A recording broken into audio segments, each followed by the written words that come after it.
Oke, selamat datang. Kali ini kita akan bahas satu topik yang penting banget buat bisnis manapun, yaitu gimana sih caranya menentukan nilai aset kita di masa depan. Tapi bukan asal tebak ya, melainkan dengan cara yang sistematis, rasional, dan yang paling penting siap diaudit.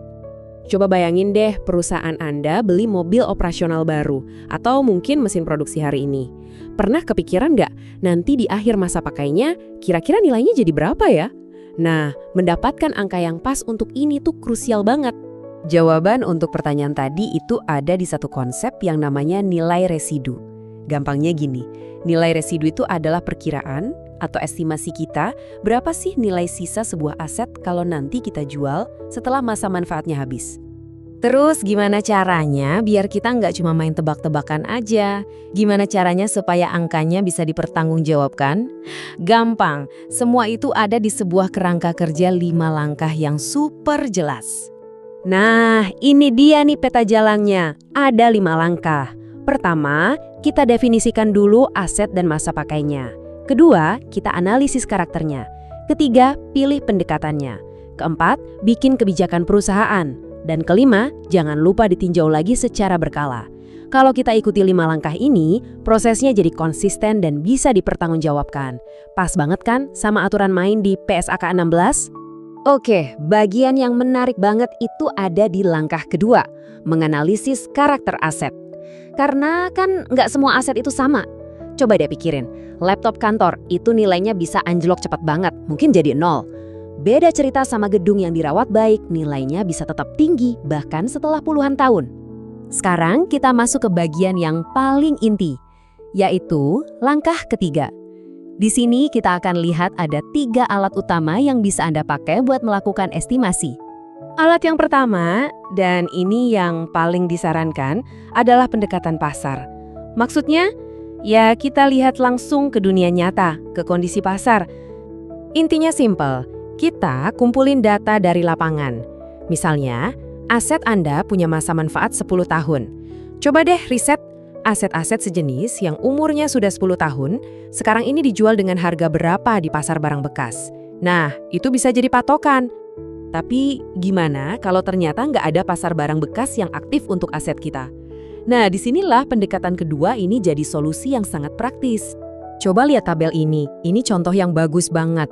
Kita bisa pakai persentase standar berdasarkan jenis asetnya.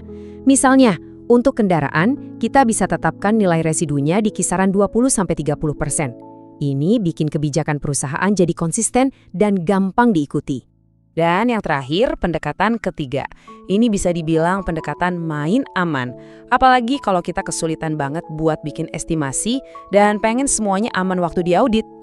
Kuncinya di sini adalah untuk beberapa jenis aset, terutama yang teknologinya cepat banget usang kayak peralatan IT, pilihan yang paling rasional dan paling gampang dipertanggungjawabkan ya udah kita anggap aja nilai residunya 0. Oke, biar lebih kebayang, kita juga pakai angka beneran ya. Dan kita bahas juga beberapa aturan penting yang wajib diingat. Misalkan perusahaan Anda baru aja beli kendaraan operasional seharga 300 juta rupiah. Lalu, berdasarkan kebijakan perusahaan yang udah dibuat, diputuskan pakai pendekatan persentase dan ditetapkan nilai residunya sebesar 20%. Artinya apa? Artinya, di akhir masa manfaatnya nanti, katakanlah 10 tahun, perusahaan mengestimasi nilai kendaraan itu sekitar 60 juta rupiah. Simple, jelas, dan yang penting ada dasarnya, ada dokumentasinya. Nah, ini dia nih, satu hal penting yang sering bikin bingung dan harus banget Anda pahami. Nilai residu untuk kebutuhan akuntansi yang sesuai PSAK itu kan sifatnya estimasi ya, perkiraan yang rasional. Tapi untuk urusan pajak aturannya beda lagi loh. Seringnya untuk hitungan penyusutan pajak nilai residunya itu dianggap 0. Beda kan tujuannya? Jadi kesimpulan utamanya adalah kita harus selalu siap. Pastikan angka yang kita pakai itu ada dasarnya, entah dari data pasar atau kebijakan perusahaan. Lalu konsisten. Dan jangan lupa, estimasi itu nggak kaku, harus ditinjau ulang secara berkala. Ini yang bakal melindungi Anda pas ada audit. Nah, dari semua penjelasan tadi, ini pertanyaan terakhir yang paling penting untuk Anda renungkan. Setelah melihat pendekatan yang sistematis ini, seberapa yakin Anda kalau kebijakan aset di perusahaan Anda sekarang ini sudah benar-benar siap untuk diperiksa?